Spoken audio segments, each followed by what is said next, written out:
There we go. Is it working?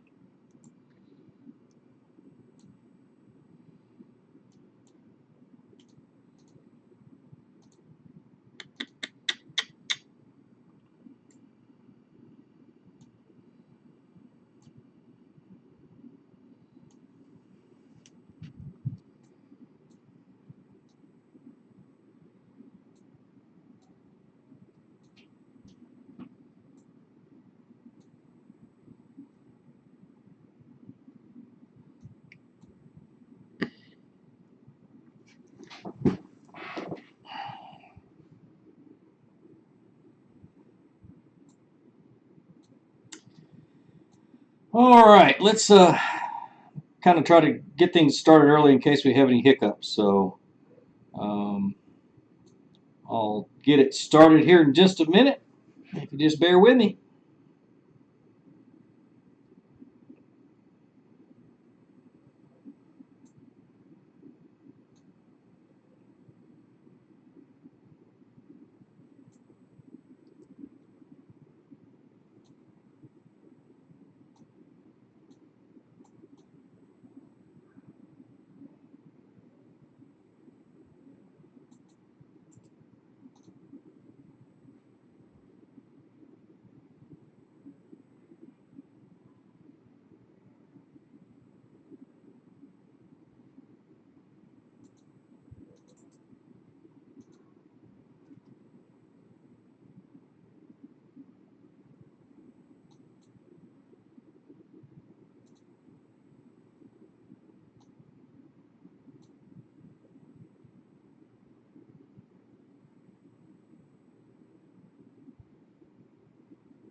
Hey Ben, just getting things started. Um, Trying to make sure there's no hiccups before we start rolling.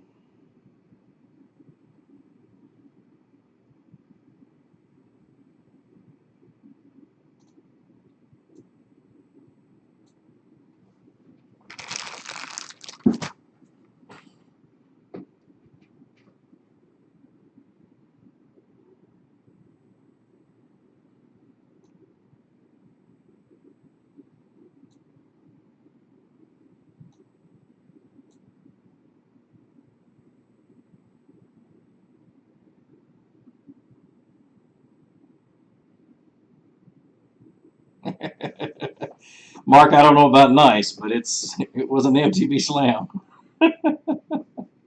I struggle too a lot. So, and thanks, Nick. What I'm doing right now is just making sure all the hiccups are out of it, where this is going to roll okay. It's new. It's this whole live chat thing is in beta testing for YouTube, so it's pretty new. I hope I don't screw it all up, but hopefully there's less problems than it was with Google Plus.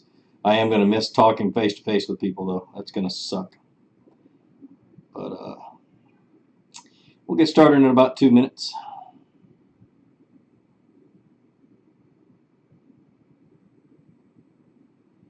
Well, that's cool, Lewis. Huh. Be sure you tell Illumicraft that. They'll be happy to hear that I talked somebody into buying a Illumicraft.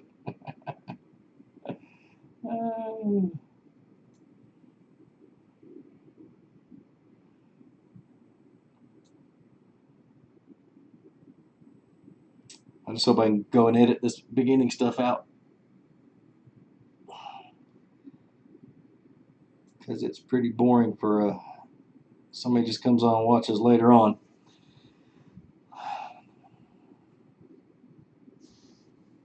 Does the sound okay for you guys?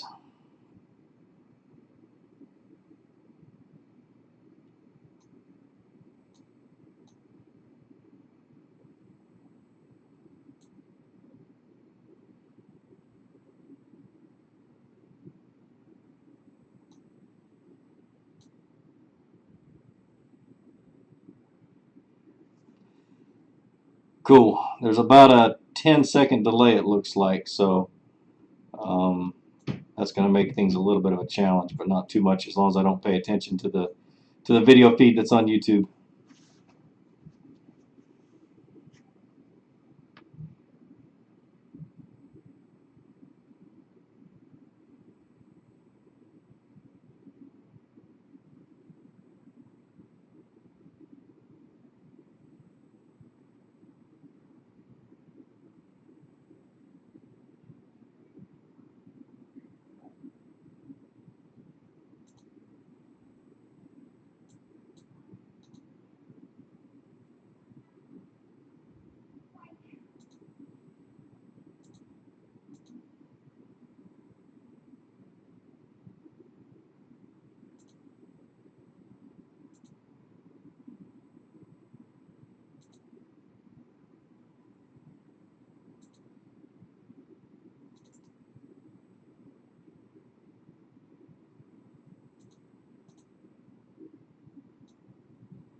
It is 9 o'clock, and I guess it's time to get going. This is Gene Jensen, and I am starting my very first YouTube live chat. I've done Google Plus Hangouts in the past, and just trying this for the first time.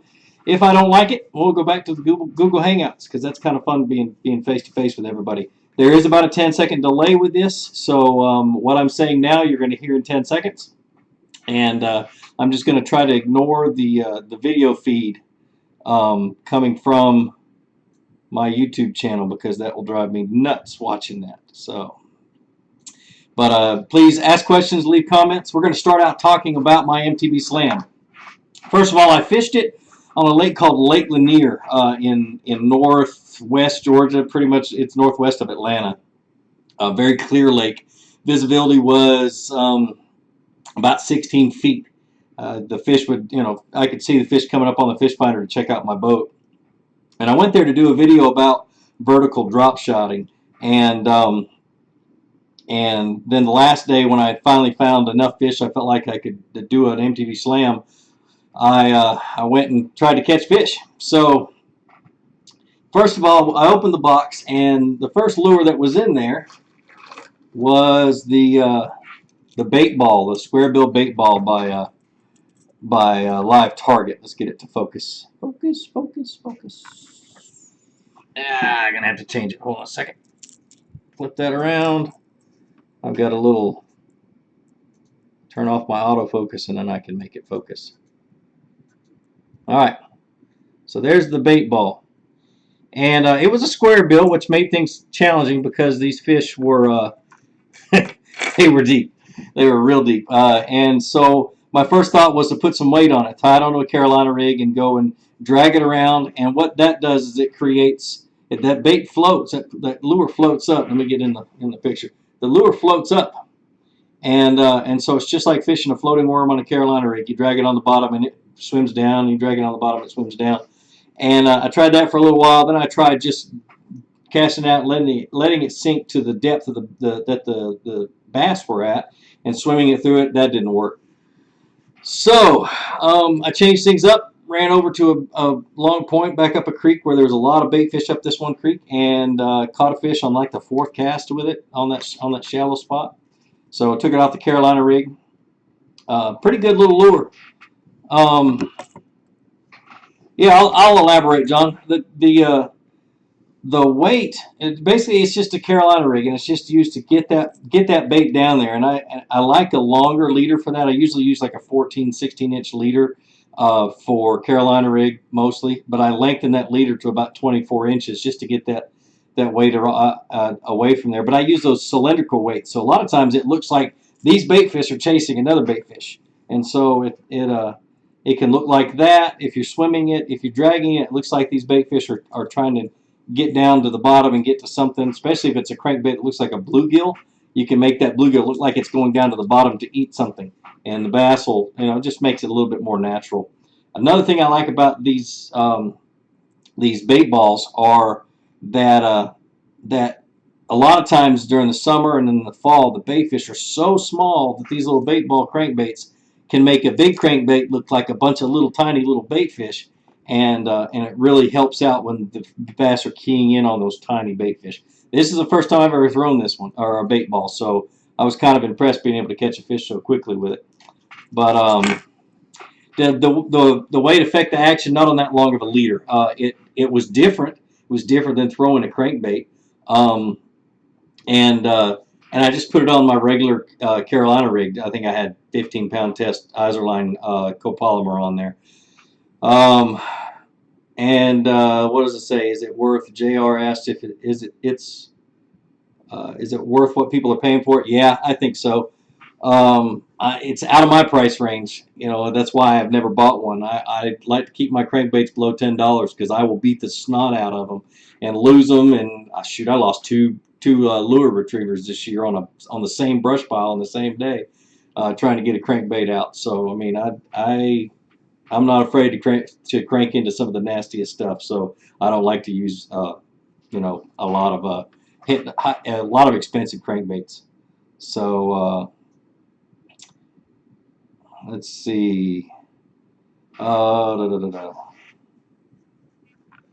let's get to those questions a little bit later. I'm gonna go to the next bait, which was the swimming craw. This is the one I used. Can you tell what happened to it? the uh, the little swimming craw. This is a weird color. I don't know what color it is. It's kind of a bluish green something. I guess it's supposed to be their sprayed grass color. Just a weird color I've never seen before. Not saying it's a bad thing, but it's by Big Bite Baits, and I flipped it into a little bush, and I guess a big bluegill grabbed a hold of the claws, and I set the hook, and was fishing it on. What was I fishing on? A Texas rig, I believe. Um, was I? No, I was fishing on a little swimming jig head, or that swinging jig head. What do they call it? Swinging rugby jig is what I had it on. So. But that was a neat little bait. You have those baits like the Rage Craw that have the chopping action, and those are great sometimes. And then I like to have another craw imitation or a trailer on a jig that has a flapping action. It doesn't chop, it just flaps, and that's what this would be. This would be more of a flapping action. I like to try those two different things, see what the bass are.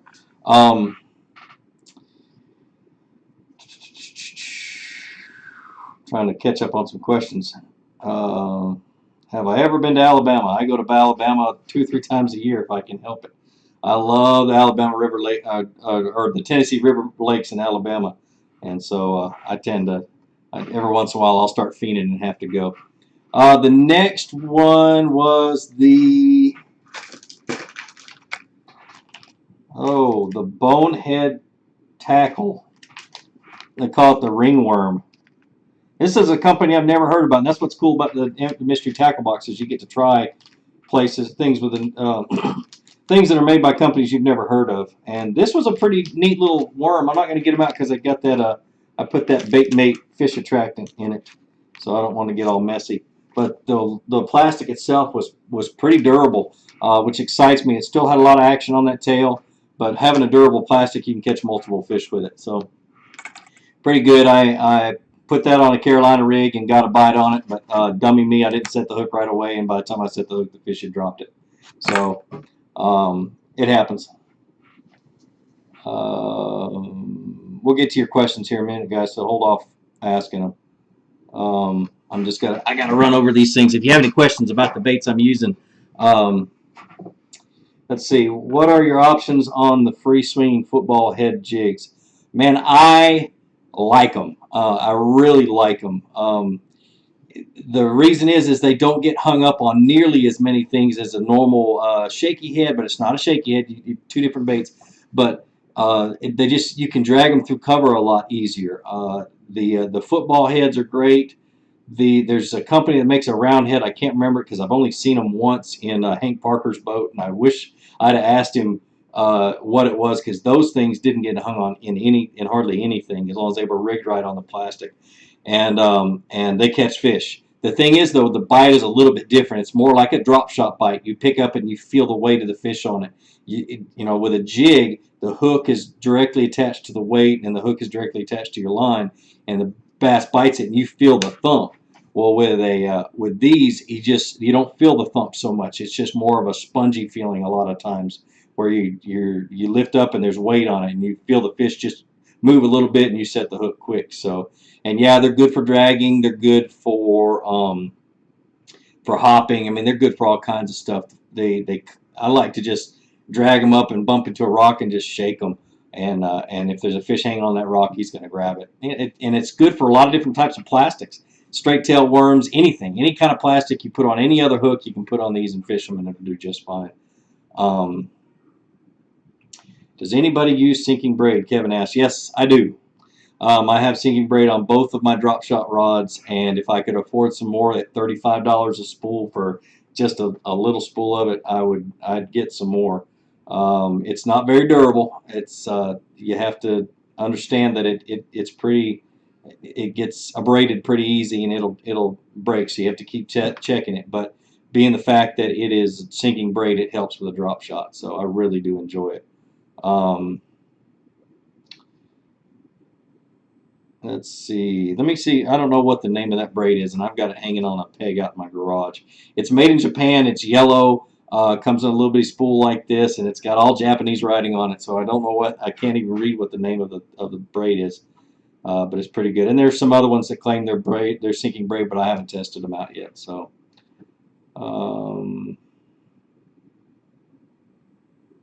When's the best time to throw jigs? When the water is wet.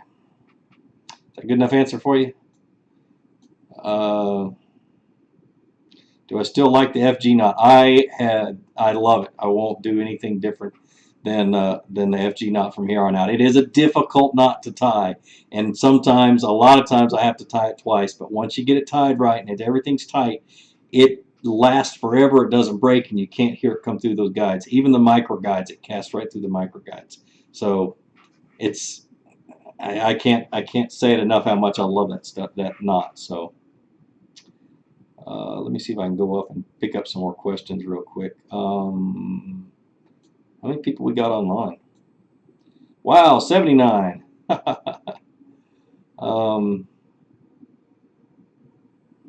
See, Jay Sims asks, have I been to Texas? It's been a while. I went to Lake Fork many, many years ago before all of this YouTube stuff started, and while it was still, I was still trying to figure out how to fish. Borrowed a boat from my father-in-law, went to Lake Fork, and then I fished a little tournament. It was a Take a Soldier fishing tournament, or a Wounded Warrior tournament on Lake Belton, and caught a whole bunch of those stinking Belton bullets that were an eighth of an inch or 16th of an inch short. Didn't do very good, but I had a whole lot of fun. So, but those are the only 2 times I've fished in Texas. There will be more, I promise. Let me see what else we got. Let's go to the next lure real quick. The 8-inch Attacker needle. Let's get the package. I don't think I have the package. Nope. Package is in my boat.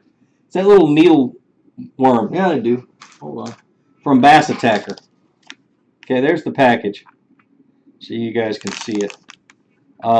Infused with bass fuel. I don't know what that is. It smells a little bit like, well, it's got JJ's Magic in it, so it smells like garlic. It's what I did was pretty cool. You can't see it in this picture or on video. You can only see it when you put it in the water. But I took this purple worm and I dipped it in methylate JJ's Magic to about right here, and it created, this thing has a pink glow to it. I mean, it was the coolest little thing, and the only time I got bit was when I dipped it and did that and lost the worm. And spooked the whole school. I was on a ton of fish that day.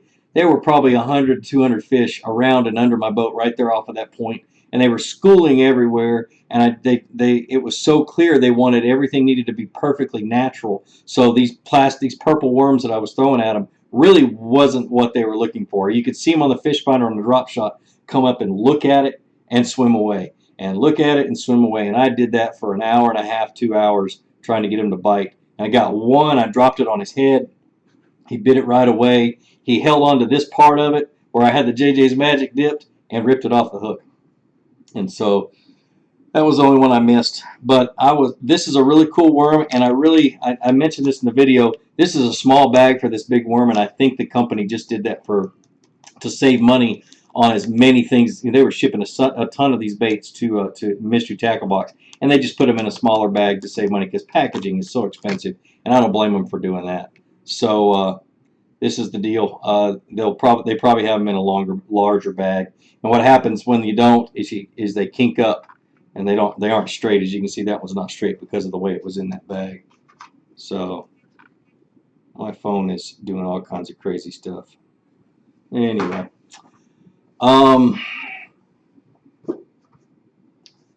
Let's see.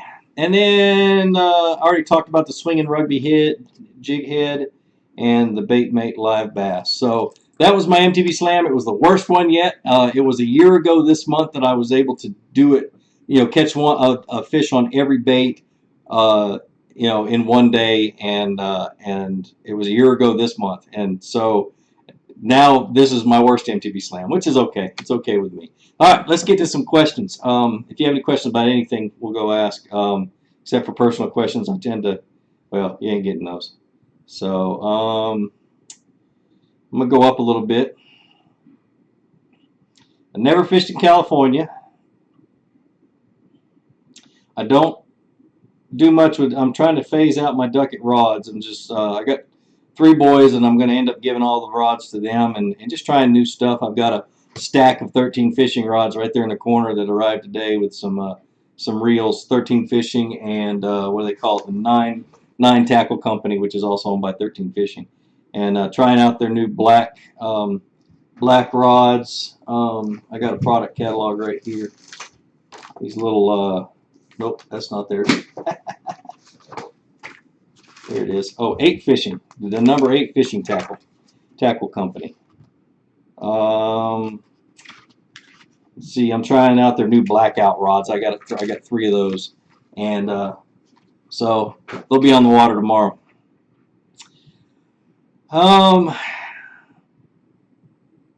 Let's see. Bradley Wills, any suggestion on deep water walls? We call them bluffs, bluff walls. I usually either drop shot them directly under the boat, or I will throw a jig that that falls really slow, and just let it sink on a slack line. Just watching my line, let it sink vertical on a jig. The key is getting your boat as close as you can to that wall without damaging your boat, and fishing it, alongside the wall, or alongside the bluff. So at least that's how I've always been successful on it. All right, let's go down a little bit. Matt Cool asks, do you prefer fishing shallow, mid, or deep? Yes. I like fishing wherever the fish are. That's why I use a fish finder.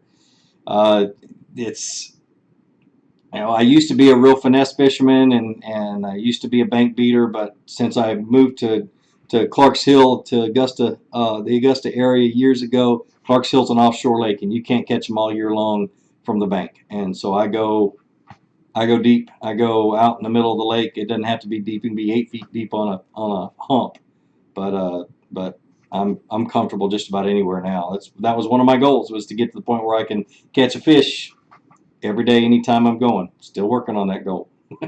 Summer's still my bad time of the year. Have I used a watermelon pearl white Cinco before? No, I don't use Cincos. Don't do a whole lot of fishing with Cincos. The only time I fish a stick bait, you got the new Biospawn. Oh my goodness, my mind just went blank. Look it up just to make sure. Biospawn's gonna kill me. The Exo Stick. I totally forgot what it was, but you got the Biospawn Exo Stick, and I use it, and I'll skip docks. That's about the only time I use a Cinco. So let's see.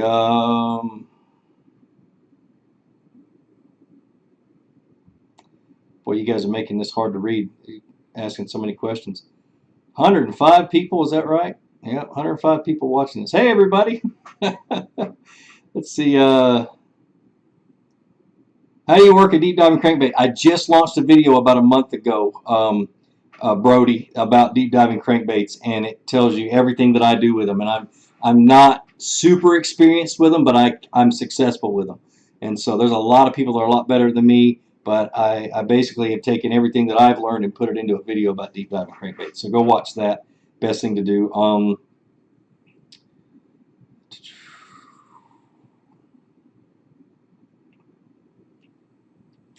Tyler asks, can I get away with fishing a crankbait on 6:4 to 1 gear ratio? Yes.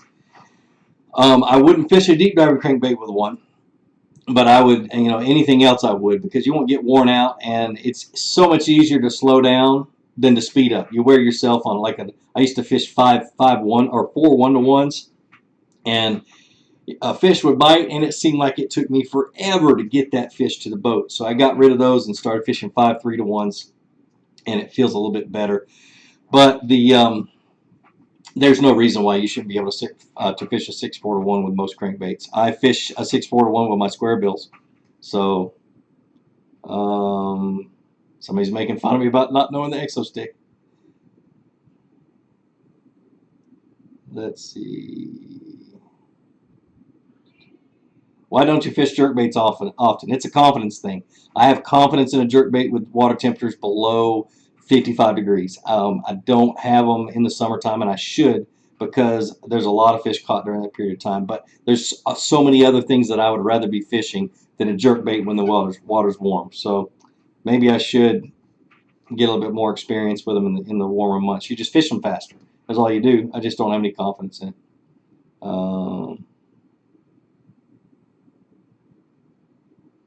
Let's see. Tell me what you know about smallmouth fishing. I've caught 5 smallmouth bass in my life. Not very much. There's not very many around here. If I need to get in my kayak and go see if I can find the ones that are here on the Savannah River. Not really behind my house, but down the river from my house, and try to figure that out. But that's the only place I know of close to me to go catch them, and I don't want to beat up my boat trying to get down the rapids with them. So may have to borrow or rent a kayak to go do that. So let's see. Advice fishing the drop shot in the middle of the summer. I just finished editing a video about that. It will launch on Tuesday. It's about fishing a drop shot under the fish finder, kind of like playing a video game. So, who asked that question? Kevin did. Good question, Kevin. I don't fish many swim baits, except for the bull shad, Mike Bucas bull shad.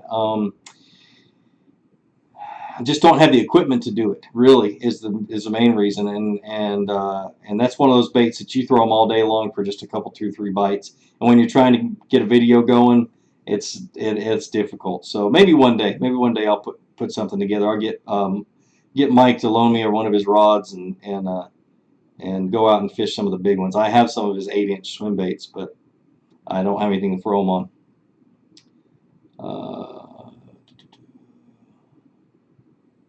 All right, let's go get some that are just recent.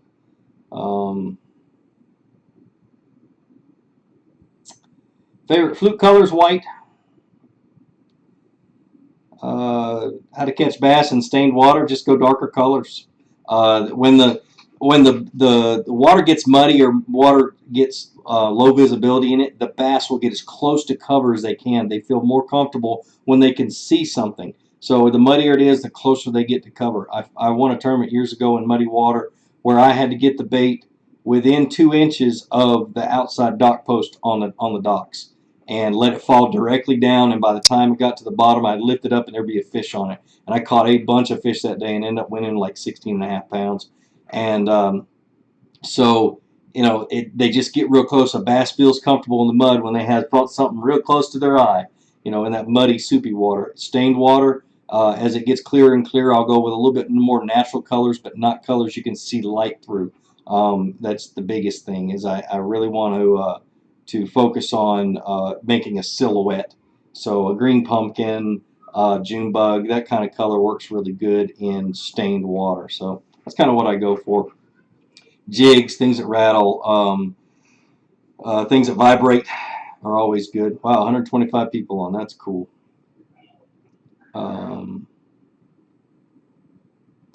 can you learn this? Well, let me go back to that. How can you learn the structure below when bank fishing? Ledges, points, drop-offs, grass, rocks, etc.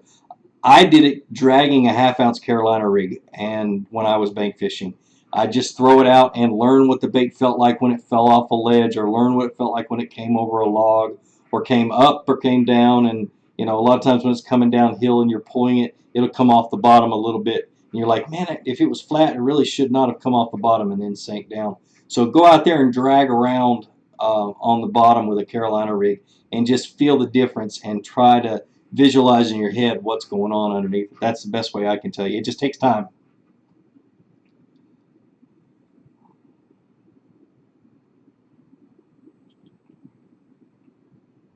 What's my best? I just saw something about night fishing. Hold on a minute. I lost it.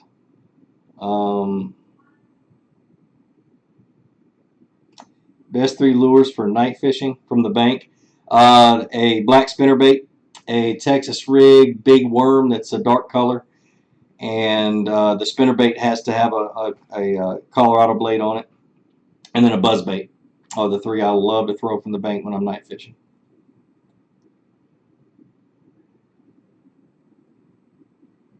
Jack Tully asked my opinions on jigs with built-in rattles. I really think the rattles make a difference most of the time. They never hurt. So have rattles on your jig every time, if is in my opinion. A lot of times, sometimes I don't have a jig on there or a rattle on there, and I actually have a setup in my box where I can add rattles to a jig that doesn't doesn't even have a way to add rattles. So I try to always see what works one way or the other. But when crawfish are on the bottom eating and feeding, they make a clicking noise, so it's better to have a rattle than not. So, what good advice can you give on frog fishing? Fish it. Fish it in low light conditions, in thick cover, and on grass, on everything else. Just go fish it. My son caught a snake on one about 2 weeks ago, 3 weeks ago. Unfortunately, it was a poisonous snake, and so that that was a little difficult. So I kind of had to cut the line and donate the hollow body frog to the snake. Didn't really want to go to the hospital that night.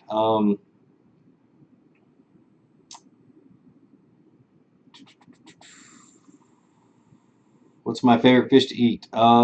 Freshwater's got to be a crappie. With a close second, I finally got the opportunity to eat a walleye when I was up in Minnesota, so that was cool.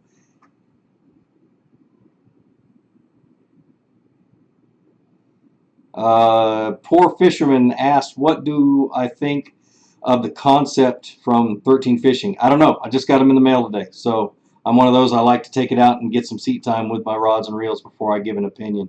They look good. They're black. So that's about all I can tell you.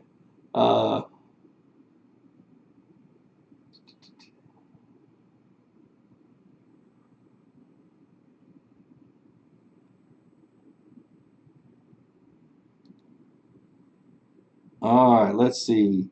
Best rod for punching heavy and light cover. I really never try to suggest a specific brand. I more or less go towards action and power, and so I would say a moderate action or a fast action heavy rod for punching, because you're using heavy sinkers and you really got to turn that fish, and you got to have a huge backbone.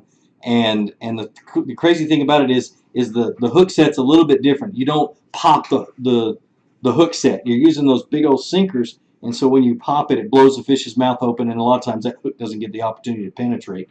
So you pull until your rod starts to bend, and then you pull back even harder, and it's not really a hook set. I learned that by watching Greg Hackney, from the first Major League Fishing tournament that he fished to one of the later ones. The first one, he was losing fish like crazy, and because he was popping the hook set. Well, maybe a year later, I watched the next one, and I noticed he had changed his hook set on while he was punching to he was pulling the rod tight and then pulling it backwards, and he lost very few fish that way. So I tried it and figured it out that was exactly what he was doing, and that's why he was doing it, and you don't lose near as many fish on it. So big, heavy rod, 65, 70, 80-pound test braid, and heavy weight, pegged, with a lure that'll slide down through the grass. And that's what I like about the new Valcraw, and I've been using the rage tail baits for a while. Is the Valcraw has a little pointed nose, and it slides right down in the grass and then picks up pretty easy. So that's a pretty fun bait to flip and to punch. I can't wait till I get to a lake like Guntersville. I don't know if I'm going to Guntersville, but a lake with a lot of hydrilla that's matted this fall, and go punch some stuff. So it's going to be nice. What's your biggest fish? It's on that video where I caught it on a kayak, 10 pounds, 12 ounces. So, or 10 3/4 pounds. Let's see. Hard bass fisherman asks, how do I get confidence in baits? You go fish them. You take only that bait until you start catching fish on it. I did that with a jerk bait. I did it with a jig. I've done it with a crankbait. I've done it with everything that I've wanted to gain confidence in. Guys who've known me for years know that I used to hate a spinnerbait, and now I fish one a lot because I've gone out and just taken a spinnerbait and gone fishing with it. Learn the different ways you can cause fish to bite fishing those. Watch my videos. helps you out in the beginning, but you still got to get out there and go fishing with them and gain confidence. Get it in your head that you can catch fish with it. So, how do you fish high pressure lakes? I hate it. Very frustrating. Yes, it is. The best thing I can suggest is become a finesse fisherman and become really good at reading your electronics. I was talking to a guy about electronics today on the phone, and the biggest thing is people have these $3,000 and $4,000 units, and they don't know how to read them. And the guy with a $400, $500 unit on his boat that knows how to read them can outfish that guy any day of the year because he knows what he's looking at and he knows how to use it. So learn how to read electronics, learn how to find fish, and then finesse them to death if they're beat up.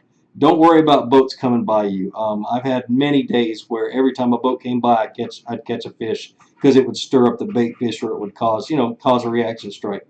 So don't worry about that, but just go out, go fishing, and finesse fish it, and don't have your hopes up to catch a billion of them. So.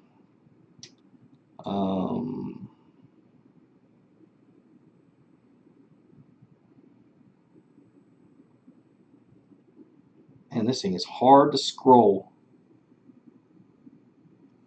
Am I going to do these often? I'm going to try to do them every month. I never can promise you because my schedule gets so crazy. But my kids are about to go back to school, and so is my wife. She's a school nurse. So, yay, I get to do a lot more stuff. I'll be able to plan a lot more stuff and do a lot more fishing. So, let's see.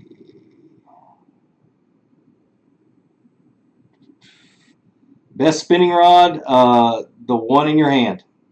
To be honest with you, I don't believe in the best of anything. There's so many good rod companies out there, both custom rod companies and production rod companies that make great rods, and there's no such thing as the best anymore. Just one that feels good in your hand, one you have confidence in, and one you can feel the bites. I'd steer away from the cheaper ones. Stay around the 75 dollar and up range when you're trying to pick out a rod these days. The $100, $115 rods are great. A lot of them, like the Dobbins Fury, feel like $165, $180 rod.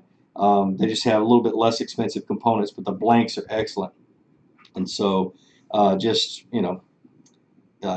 depends on what you're holding.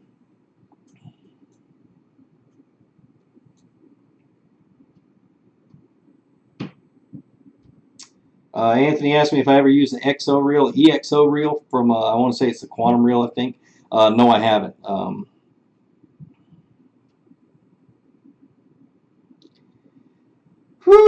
many pair deer? Kirk asked, how many different plastics do I carry? I used to carry a ton of them. I used to carry 3 of those big, giant Plano boxes full of soft plastics. Now I've whittled it down to just a few. I have my box for my sponsors' plastics, and then I have my box for like my other plastics, like my Zooms, the Confidence plastics that I have. But I find myself fishing straight tail worms more than anything. Speaking of straight tail worms, you guys have already seen me talk about, a lot of you guys have seen me talk about this one. This is the new 6.5-inch plasma tail by Biospawn. I am excited about this one. I love to fish trick worms and straight tail worms on Carolina rigs and shaky heads and drop shots and everything, just about everything. I mean, I have probably 3 times more straight tail worms than I have any other soft plastic. And this one right here has got some amazing action. I had a little bit, I gave him a little suggestion, or he asked my opinion on the tapering of the tail, and that's about the only thing I had to do with designing this thing. So I didn't really do anything. I just told him I liked how thin the tail was. But it has great action, and it doesn't have a whole lot of salt, so I consider it a floating worm. So it's great for Carolina rig. It's great for a shaky head. It's great for a drop shot, and it's still got just a little bit of salt to give you that flavor. But I put JJ's on everything anyway, so it doesn't really matter. Excited to get out there and fish that one. I just got this sample pack in the other day, so I'll be taking it out tomorrow. Nice worm, awesome worm.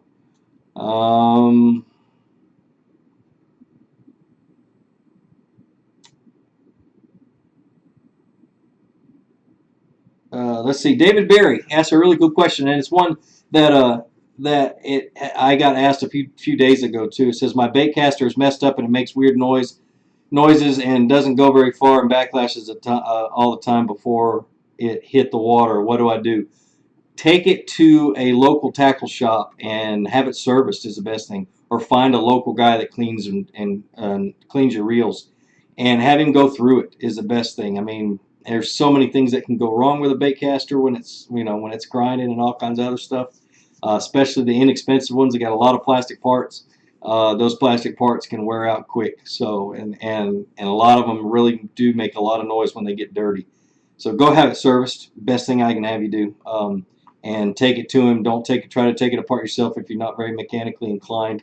Um, and don't take him a bag of reel. A lot of parts all in a Ziploc bag. Just take it to him and let him fix it. Where do I get JJ's Magic? Tackle Warehouse. You can get it directly from jjsmagic.com. A lot of different places. So,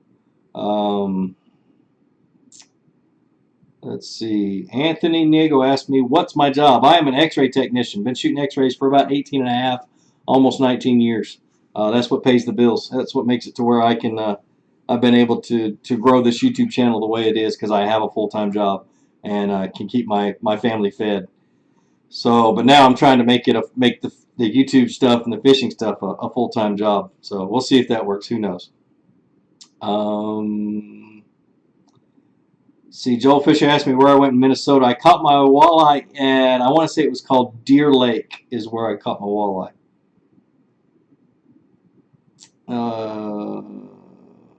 Any suggestion on fishing deep water summertime flats?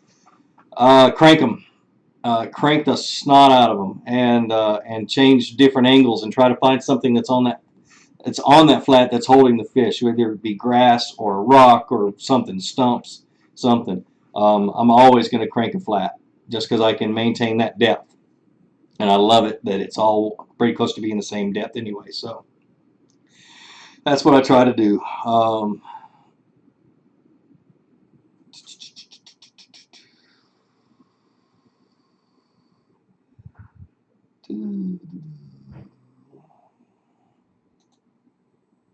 Let's see.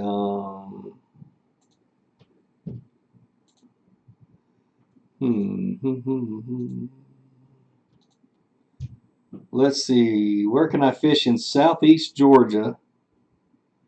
I can only find PFAs that have literally no fish. It's called, as the screen name's Tea Time Vice. The best thing I can say is go to the Georgia Department of Natural Resources website or Wildlife Resource Division website and look under fishing. And under there they have places where to go fishing. And just search the counties and I did this morning, matter of fact, and look for the small lakes and all the public lakes that are in your area. There might be a few. I know there's some PFAs, but there's also probably some county lakes or something that you can go to. And a lot of them, that website may even have a map of it. So check that out. It's a good place to look for Georgia anyway.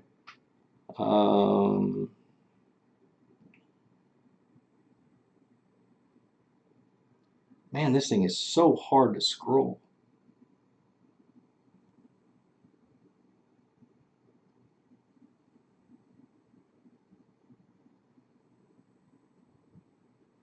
Let's see. Any advice on shallow water fishing with jigs? Also, have you ever tried or heard of New Tech lures? Shoot, shallow water jigs, I'm just going to move as fast as I can with a jig until I get bit and then slow down and just drag it. But the New Tech lures, yes, I have. I actually have a box of them they sent me late last year, and I've fished the snot out of them and caught one fish. Not saying that they don't catch fish. I just haven't. I've only been on one really good jig lake. Clark Hill has not been a good jig lake this year because there's not a whole lot of grass, and I like to fish a jig on the hard bottom close to that grass, and been kind of difficult to find fish on that lake this year. But but they're good jigs. They don't get hung up very easy. You get a positive hook set in the roof of the mouth every time. They're really good. I just haven't had a whole lot of success with them. Plus, I've been trying to do videos about other things besides jigs, so that has a lot to do with it. What are your gosh, the thing is hard.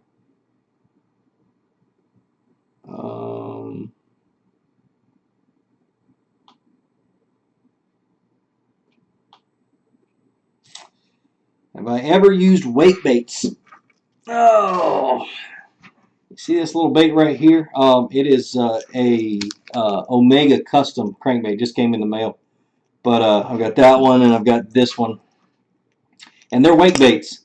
I'm gonna go try them out in the next few weeks. But really excited about it. And I've fished wake baits a lot, especially here on Clark Hill, because they feed up on those blueback herring all the time. So you want to throw something, they're not hitting topwater, something that's just under the surface making a wake, because that's what those blueback herring do a lot of the time. So they're just under the surface and you can see them making that V. So I'm excited about using especially this one, and see if they can come up and hit it. So yes, I have used wake baits. Do I have confidence in them? Not a whole lot. I still fish them, and when I'm catching fish with them, I'll keep throwing them. So,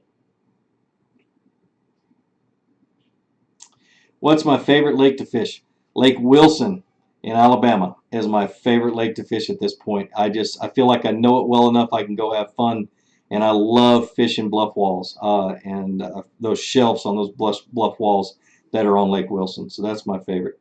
Um, Deepest I've ever caught a bass was 56 feet deep on a drop shot spotted bass on Lake Altoona years ago. It's the deepest I've ever caught a fish.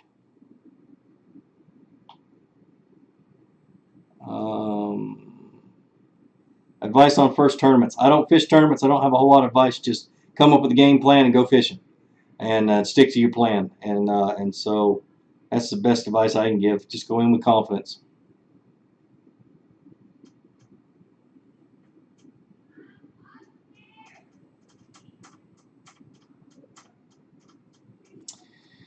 Best wintertime fishing tricks. Slow down. The biggest thing, drag a jig real slow, shake your head real slow. There's a lot of things you can do. It's just a matter of how cold the temperature is. Jerk bait real slow. I got a bunch of good tips on fishing when it's cold. Now the biggest thing I found is the fishing is the best if you have a warm up. If that water temperature starts to rise, the fishing gets good. If the water temperature is on the decline, below 50 and on the decline, the fishing is next to impossible. So I try to go on some warming trends in the wintertime if I can help it. So sorry guys, I'm having a really bad heartburn. I ate a pizza tonight. Um, Eric Miles asks, it seems you don't favor Rapalas. Do they just hit that price range you want to avoid? No. A couple of 2-3 years ago, when I was really trying to gain confidence in the crankbait, I decided to go with strictly one brand. That way I could get to know all the little nuances of that brand, and I chose one that had everything I needed. It had everything from deep divers to shallow divers to really shallow divers to everything. And so I started using Strike King crankbaits. So the other option was Rapala, but I went more with Strike King because mainly they were easier to find and they were right at $5, $6, $7 a piece. So that's the biggest reason. Had nothing to do with Rapala. I have some. I use their SR5s a lot in the fall here on Clark Hill because that's a lure that it's kind of a local lure that everybody uses during that period of time. So I'm not against them, but I just tried to make it easier on myself. So um,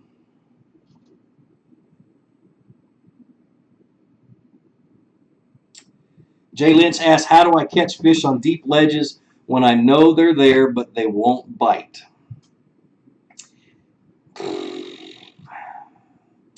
I'd try to typically what I would do is I'd try more reaction baits. I'd do something like a big heavy jig and what do they call it? Stroke it. You yank it up off the bottom, let it fall on a slack line, and yank it up off the bottom, and let it fall on a slack line. Something like a spoon, something that just falls right in their face, and it just surprises the heck out of them, and they have to bite it. I'd stay away from the dragon baits. A crankbait worked really fast would work. Anything that you can get down there and just surprise the heck out of them. A lot of times when they're difficult to catch, that reaction bite is all you're going to get. So that's your other option. Be aggressive. Beat the crap out of them. I don't fish tubes, Kevin. Sorry. Uh, Too many options out there. I don't. That's one of the last things I ever think of. Um,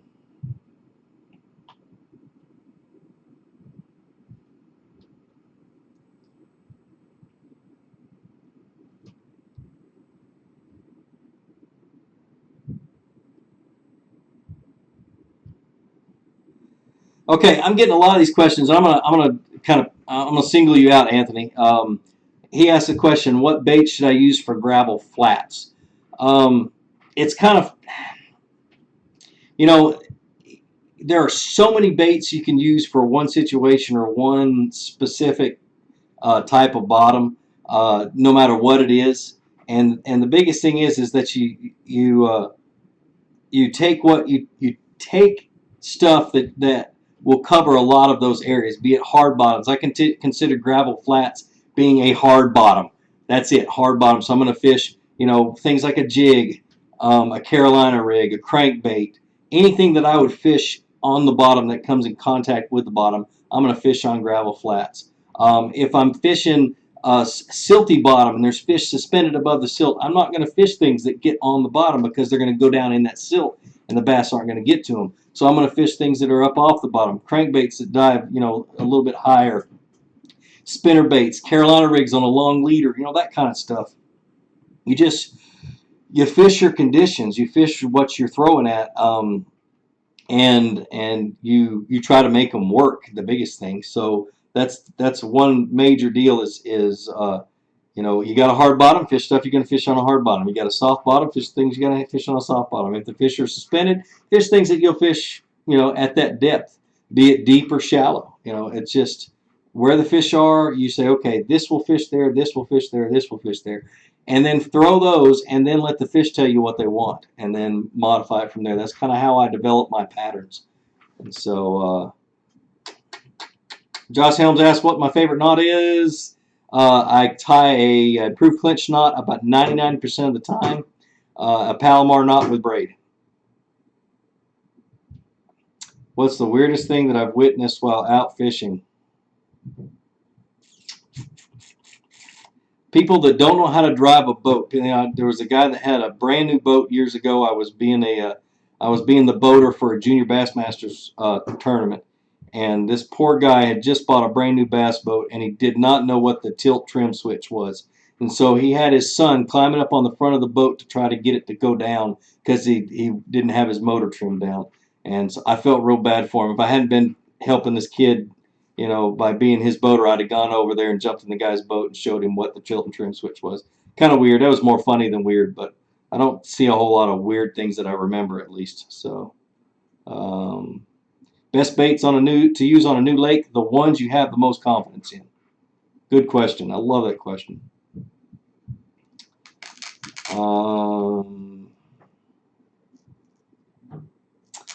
DJ Harley asked, "What's your favorite bait company?" I try not to have too many favorites.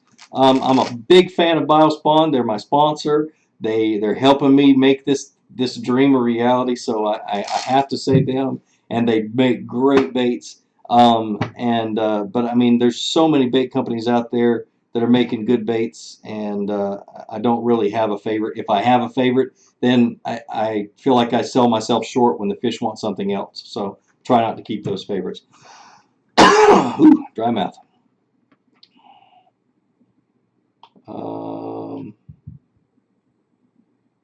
Let's see.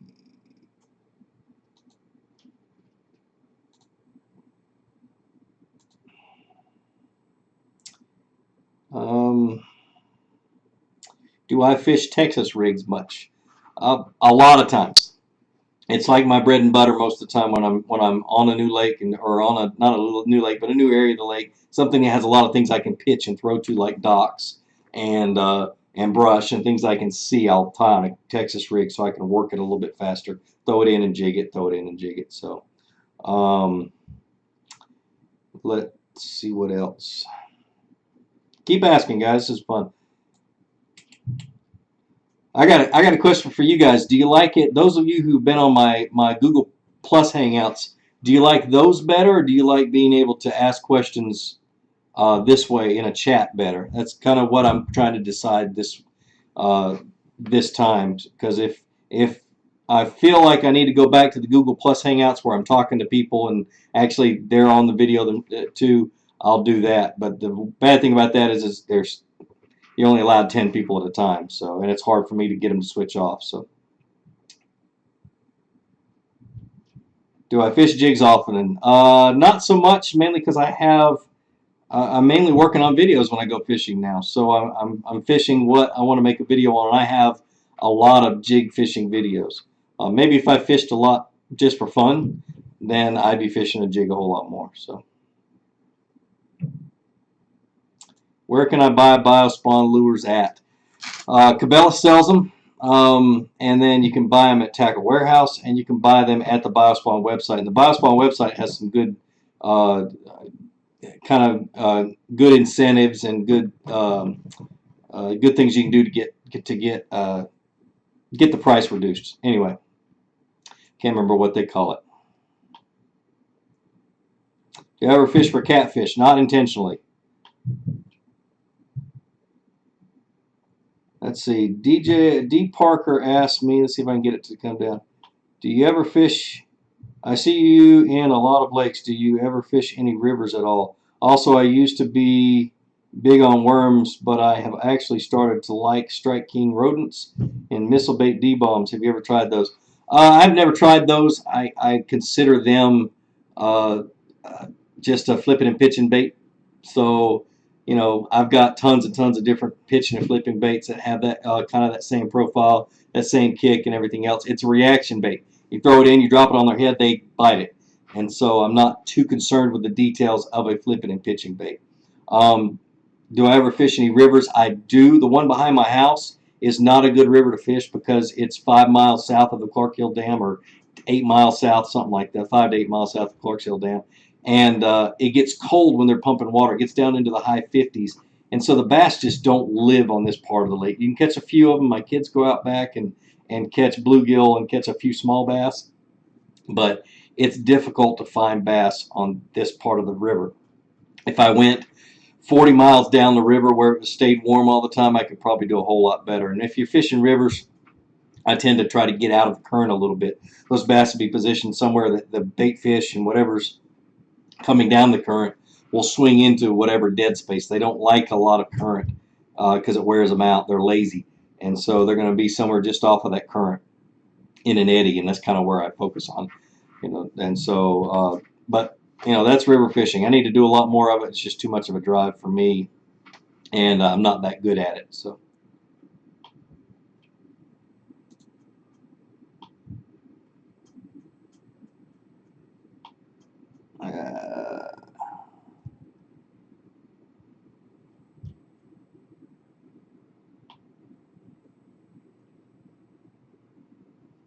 a good starter boat, a kayak. It is kayak fishing is so huge right now. It's not even funny. They're having 200 and 300 boat tournaments. Get a kayak and go fishing. Have fun rigging it up. There's tons of YouTube videos about how to rig it up. I'm going to be working on one tomorrow or the next week about how I have my Hobie rigged up. I love fishing out of it. So a kayak is back when I was a teenager, it was those little 10-foot little bass buggies that you could put a trolling motor on, but a kayak is so much more portable than that. So that's what I would suggest. Do I go to Bass Pro or local fishing stores? I don't. I went to Bass Pro the other day and bought very few things. I don't find anything that appeals to me anymore at Bass Pro shops. A lot of it's just mass-produced junk. Personally, that's what I feel. But I go to Academy to pick up odds and ends because it's right down the road, and that's it. The rest of it's all online. I tend to venture towards people, online stores that give you free shipping, and I'll wait till I need a whole bunch of stuff and I'll make one big old order at one time. Now, remember, I got a job. A lot of these young kids, and this comes from conversations. I'm able to afford my fishing stuff because I have a good enough job and I make enough money to be able to have a little bit of extra left over, or I can go buy fishing stuff. And my wife doesn't want to divorce me because of it. Still keeping food on the table, still paying the bills and everything else. That's what allows me to go fishing and to be able to have what I have now. So for all you young kids, go to college, get out, get a job, or go to trade school, get out, get a job, and then worry about how you're going to pay for fishing. And if you want to pay for fishing now, go mow lawns. That's what I did. Cool thing about mowing lawns is you can set your own schedule. So if you want to go fishing, you can go fishing. Never fished Wisconsin, Evan. Sorry. Have you experimented with a Ned rig? Yes, I have. I'm actually working on a video for a Ned rig. Just trying to get a little bit more confidence in it and get some good footage about it. And once I have a good day with the Ned rig, you'll see a video on it. So very excited about it. That Z-Man Ned, the one by Z-Man is awesome. I caught one on that MTB Slam not too long ago. And I'm going to go up and see if I missed any good questions.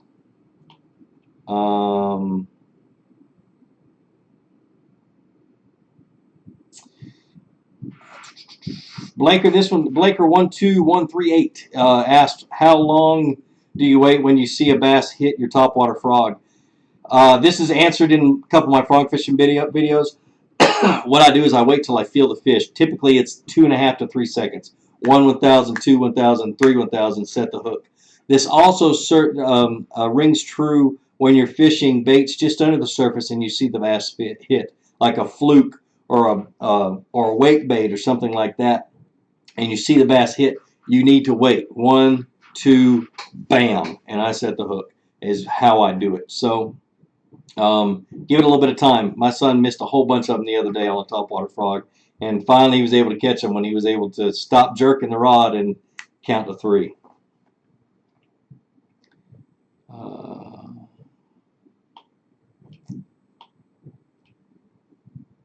Let's see. Ever fished Virginia? No, not yet. I hope to go up there soon, though. I got some friends that have invited me up there. There's 158 people on? Goodness gracious. Wow.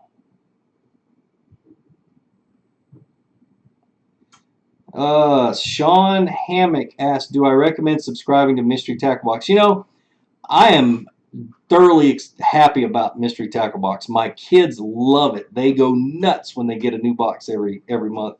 One of the best things I've ever gotten for them.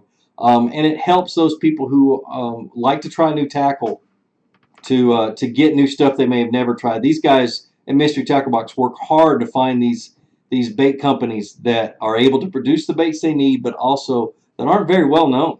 And so they work hard to get these bait companies to send them some tackle so they can, or they actually buy the tackle from them, but they, so they can send them out to you guys so you can try them. It's pretty neat. Another question I get a lot about Mystery Tackle Box every time I post one is the statement I get is, I got a different box than you. Why? They send out 2, 3, 4, and 5 different packages every month. They spread them out because these little companies can't always send 25,000 of one bait.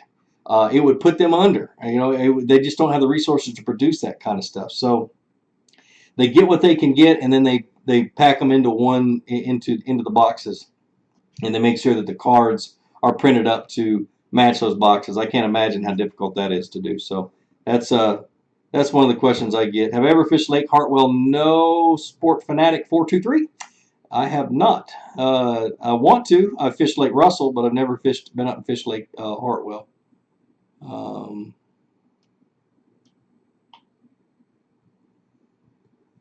Let's see. Jack Tully asks, do I trailer my Hobie? Or from what I've heard, they are heavy. On my video, when I show how I hook up a Hobie, I'll show how I put it on my truck. I don't trailer it, but it goes in the back of my truck pretty easily. I have a bed extender and everything else, and so I'll kind of show how that's done.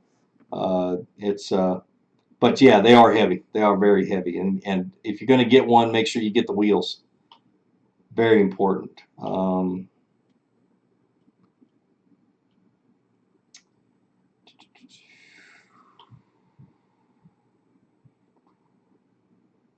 Favorite color TRD. He's asking. This is Al Basson. He's asking about the TRD for the Ned rig. And any soft plastic, the first thing I'm going to try is going to be green pumpkin according to the watercolor. And so that's kind of what determines what my favorite color is for that day, is what's the water clarity, and I have a good video about water clarity on my channel. But you know, it's my favorite one's always going to be green pumpkin. It just seems to catch more fish for me. A lot of people's favorites are like watermelon red or watermelon, but green pumpkin has always worked the best for me in just about any situation except for really muddy water. So,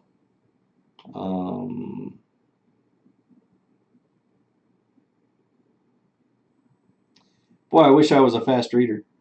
It is 10 o'clock. We're going to give this 15 more minutes. And then I'm going to get off. Let's see.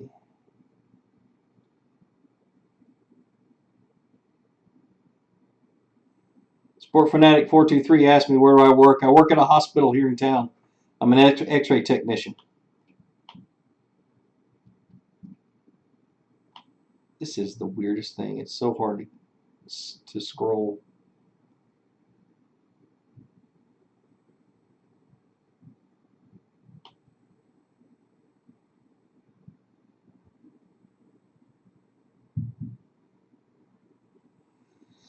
Thunderbird asked kind of a question I've never been asked before. What are your fishing tips for isolated cover? Throw at them. I mean, that is such a key pattern a lot of times is fish will be located on isolated cover. You have this big old pile of trees and you have this one little stump off to the side. And for some reason, those fish are going to be on that stump. You know, that kind of stuff. They love isolated cover, and I'm going to throw whatever I got in my hand at them. Crankbait, spinnerbait, whatever. You know, jig, Texas rig. If I see something, I'm going to throw it at whatever at that isolated cover. So huge thing, especially when you're bank fishing. Look for that oddball thing that's sticking out a little bit further than everything else. You know, just isolated something. So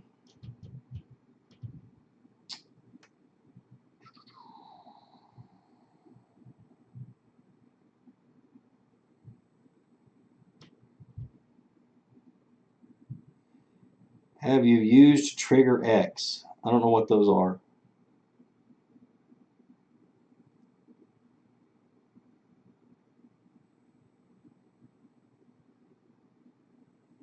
Mikey asks, do you have any bait suggestions for hard bottom pond that is shallow?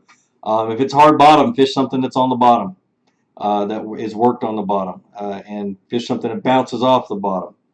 It's, you know, I spend all day sometimes looking for a place that's got hard bottom on a lake, because a lot of times that edge where that hard bottom meets that soft bottom is where all the bluegill will be and where all the bait will be and where all the bass will be. So I spend a lot of time looking for hard bottom when I'm scanning with my fish finder. What is my dream lake to fish? Chase Johnson asked. You know, my experience with lakes is, my dream lakes have more to do with who I'm fishing with than the lake I'm fishing. Really, I would love to fish Lake Falcon with the owner of Rage Tail, Steve Parks. I would love to do that because he knows a lot about that lake and he's a great fisherman, and I just always have a great time talking to him. Been a friend of mine for a number of years, so I'd have to say that's one of my dream lakes. Another one is Lake Erie with a guy named Dwight. That's one of those things I just want to go smack some monster smallmouth up on Lake Erie. And so kind of on my bucket list. So those two lakes, north and south. Here's a good question. What is the point of using such heavy braid, 60 to 50 pound, etc.? I use heavy braid on my frog rod because I'm fishing heavy cover. I don't have to worry about the fish, you know, seeing the line because they don't care. They're in that heavy cover, and all they're doing is reacting to what's on the surface with that bait coming across. Same thing with heavy punching and flipping jigs. If you have never fished thick matted hydrilla, then you won't understand why you need 60-pound braid. I caught a 6.5 pound bass on Chickamauga last year. I pitched into about a foot of water on the backside of this hydrilla, and the hydrilla mat was only about a boat wide, so 18 feet wide.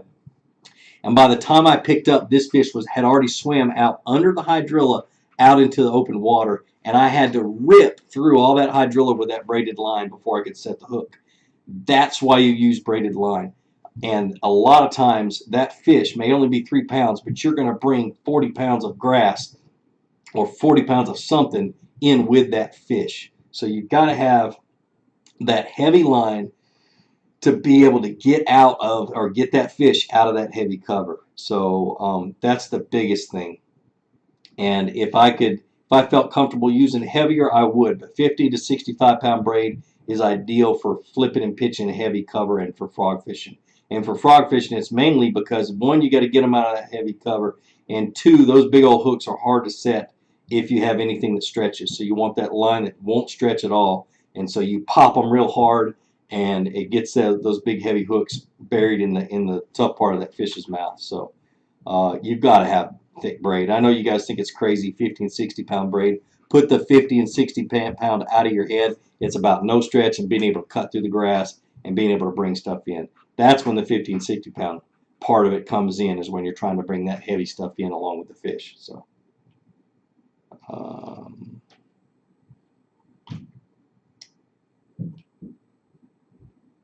do I like loose reels? Yeah, I do. I haven't had a problem with them. I just barely started using them myself, but I've been suggesting them for people for years, because the price point to the quality of reel you get is great. So, what's my favorite aluminum boat? Come on, Drake. Uh, I love my Alumacraft. Dude, I absolutely love it. I don't care if it's a sponsor or not. I love that boat. It's a great fishing boat. It's wide. It's stable. It rides good in chop. It's fast. I just love it. It's comfortable. It's a really good, comfortable boat. There's very few things I would change for it. I just sent them my list of suggestions on changes for next year's boat. But I like it. It's a lot better than my last boat, because my last boat kept trying to sink on me. The Alumacraft has a one-piece hull. The hull is made out of one solid piece of aluminum, so there's nowhere for a weld to break, on the hull, and it feels more solid when you're hitting chop. And so I love it. I can talk about it forever, but anyway.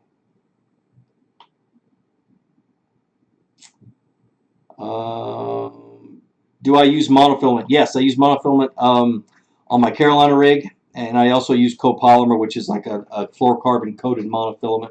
I use copolymer almost, 60, 70, 80% of the time. I'm down to my last little bit of my Iser line, 15 pound. I bought a big old 1 pound spool about 4 years ago. I'm down to my last little bit on it. About time to replace it. But yeah, I use monofilament. I use copolymer monofilament more than I use anything else. So, ERAC asked, will your son ever start a YouTube channel? He already has, but he doesn't have any videos yet. So we kind of started it up, and we'll work on it as soon as time permits. So, but yeah, he's going to start a YouTube channel.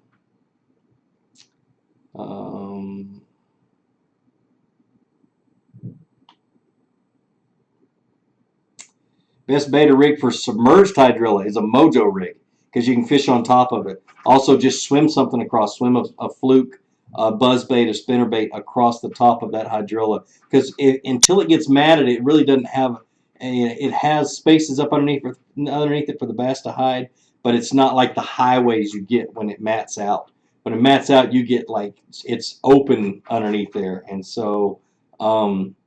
When it's submerged, it's a little bit different. And I look for the clumpy submerged hydrilla, where it's got these big old clumps that look like VW bugs underneath, underneath the water. So, and I like to fish those areas.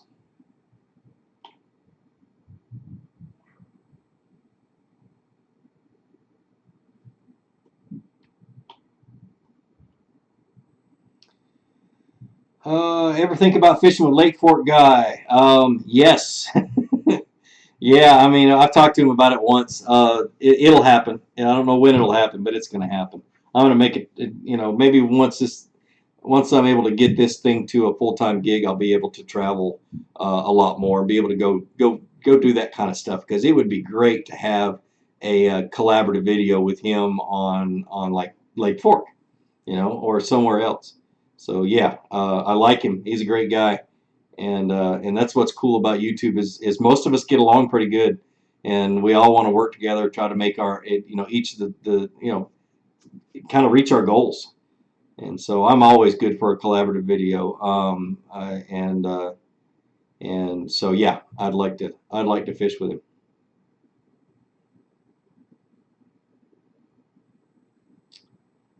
Um,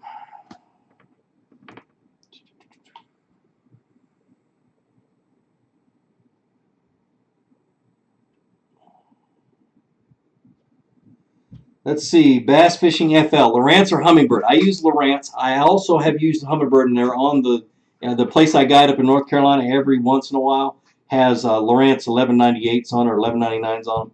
And so I know a lot about both of them. I prefer Lowrance.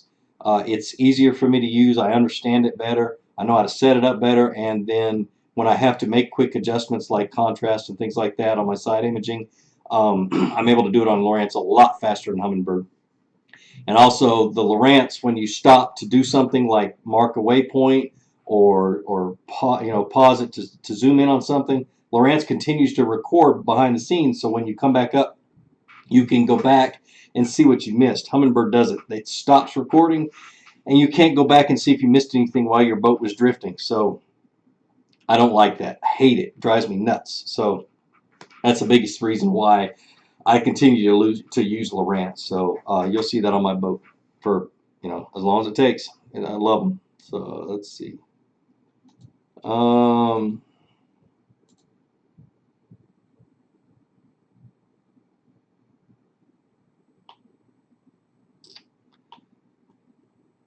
how can you tell when your bait is running along the bottom of the lake? Throw it out. Let it sink. You'll notice that your line is rising as it's sinking. Okay, when that line goes slack, it's sitting on the bottom. When you drag it and it comes off the bottom again, you'll notice that line starting to rise again. And when it goes slack, it's sitting on the bottom. If you drag it and that doesn't happen, you kept it on the bottom.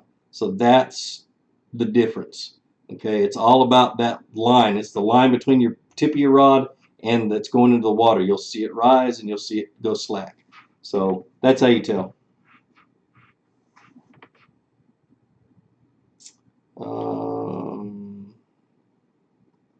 Austin Engel, do you fish any tournaments? I don't really like to fish tournaments. I get this question a lot, why don't I fish tournaments? Personally, I don't like myself when I'm tournament fishing. I like to say I'm a kick your puppy and slash your tires type guy when I'm fishing a tournament. I don't like myself.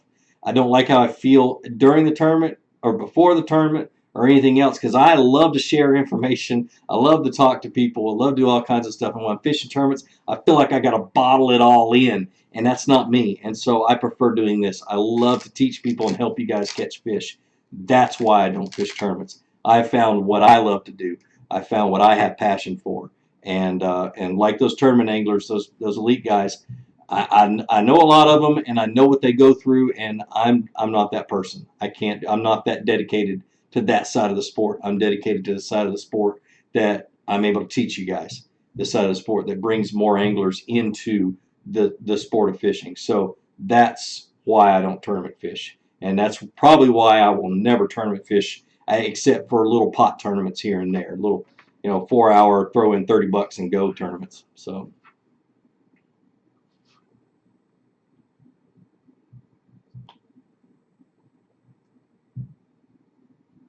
See.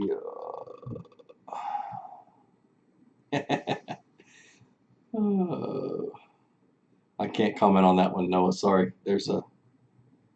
Yes.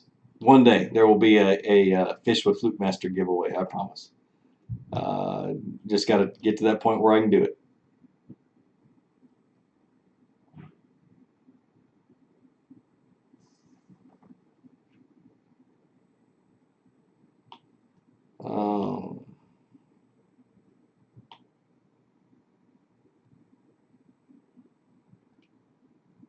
What are the best lures to use when fishing? Crap, it just disappeared.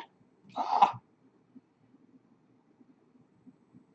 Have I ever fished Maryland? No. Have you ever fished New York? No. Ever fished in South Carolina? If I throw a rock from my back fence, I will hit South Carolina. And yes, I have a South Carolina fishing license, and I fish it all the time.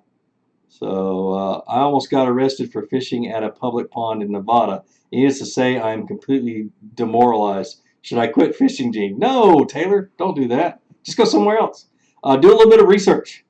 Make sure you get in. There's got to be information online about public fishing areas in your places you can fish in your area. So, yeah, don't let it discourage you. You know, I got pulled over for a crack in my window the other day, my windshield the other day. I can go get it fixed. It's no big deal. Um,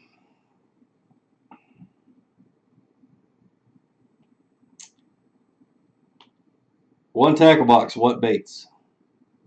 Ooh, that's a good question. One tackle box. If I had one small tackle box, what baits would I have? I'd have worm hooks. I'd have bullet sinkers, and I'd have soft plastics, and I'd have a chatterbait. That's it. So, and I think I could probably figure out how to catch fish. The soft plastics would be a straight tail worm, a ribbon tail worm, and like a bile craw or something, a crawfish bait. Those three, because you can make a crawfish bait look like a bluegill if you swim it right. Turn it on its side and swim it. You can do all kinds of stuff. And the bile craw you can also use as a topwater frog. It's really versatile. So that's definitely one I would have in there. So.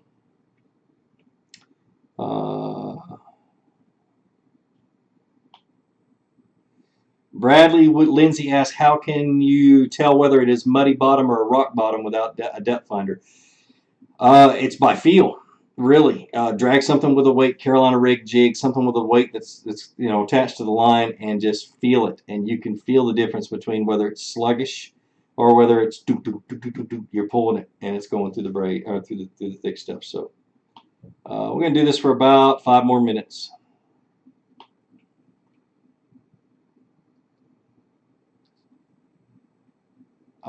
Somebody asked, what's my Instagram? My Instagram is Flukemaster. Hello.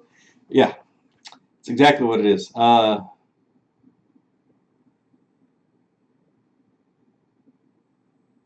Like I said, guys, I don't really answer bests of anything because I don't think there's a best of anything. The best lure out there is the one the fish wants, and I'm gonna try everything I got in the box until they tell me what they want, and that's the best one for that day or for that hour. May change. So I don't ever have a definitive answer for that.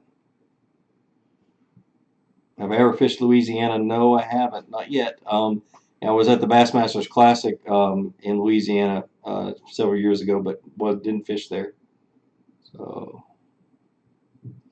hey, here's a cool question, Robert. I can't pronounce your last name. In the Army, used to say when we couldn't pronounce your name, we'd say just XYZ. But anyway, Robert XYZ asks, how do you add, or have you added any new stuff to your Lumacraft? How is the G-Force cord working for your trolling motor? I'm thinking of getting one for my Minnesota Fortrex.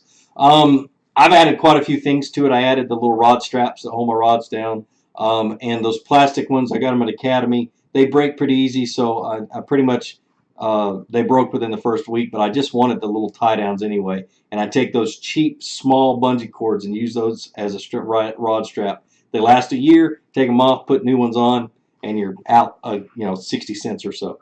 So that's what I use for my rod straps. I put those in there. I put the G-Force cord on there, and I love it. It's great. It's not going to wear out. It's not going to get damaged.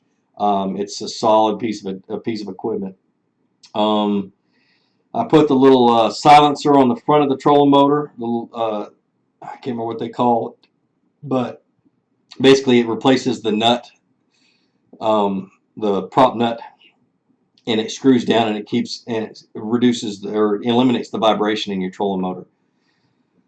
And that's about it. I added, everything else came stock. Of course, I added all my little hooks, my little lure keepers inside the hatches, and my tool rack that's just underneath the just behind the front deck. So that's all I added from what I can remember.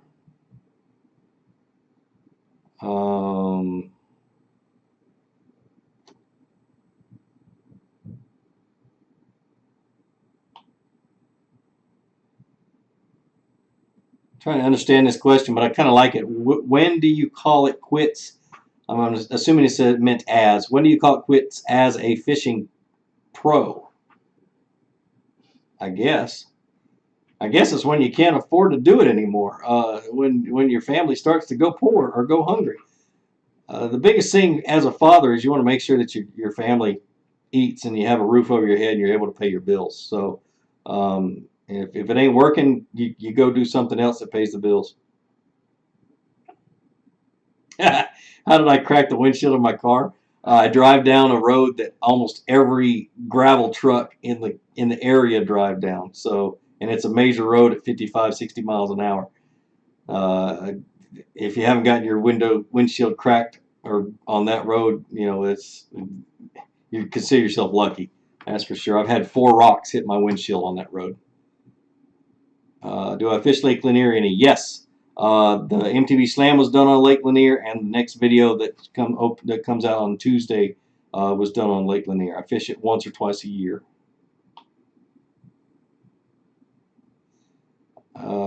Best budget rod and reel combo. The ones I started with were the Bass Pro Shops combos. Just get the one you can afford, start out with it, and then save your money for your next one.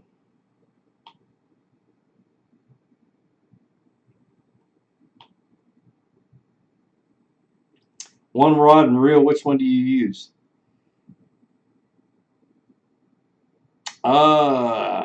Medium action, medium fast action, 7-foot bait caster with a 7-to-1 gear ratio reel. I can fish a lot of things on that, and I can fish things you're not supposed to fish on that and still be successful.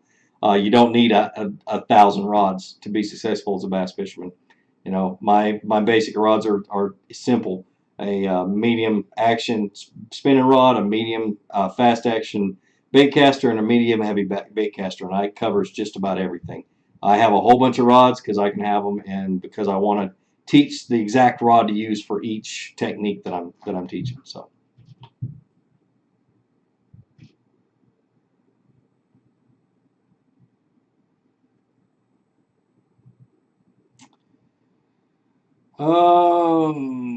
Bobby Rex kayak videos. Yes, I'm working on securing a good place to do some kayak videos. Just one of those things where I could go behind the house, but it'd be horrible fishing just because of the cold water coming out of the dam. So yeah, I want to do some more in my Hobie, some more videos in my Hobie. So yeah, those are coming up. Oh, there it is, Jake. You kind of finally spelled it right. When do you call it quits at a fishing spot? When I lose confidence in that spot. When I don't think there's any fish there, or when I think the fish there aren't going to bite. I get up and move. So as soon as I say, oh man, this place just doesn't feel right, or it sucks, I'm gone. I'm going to go find somewhere else.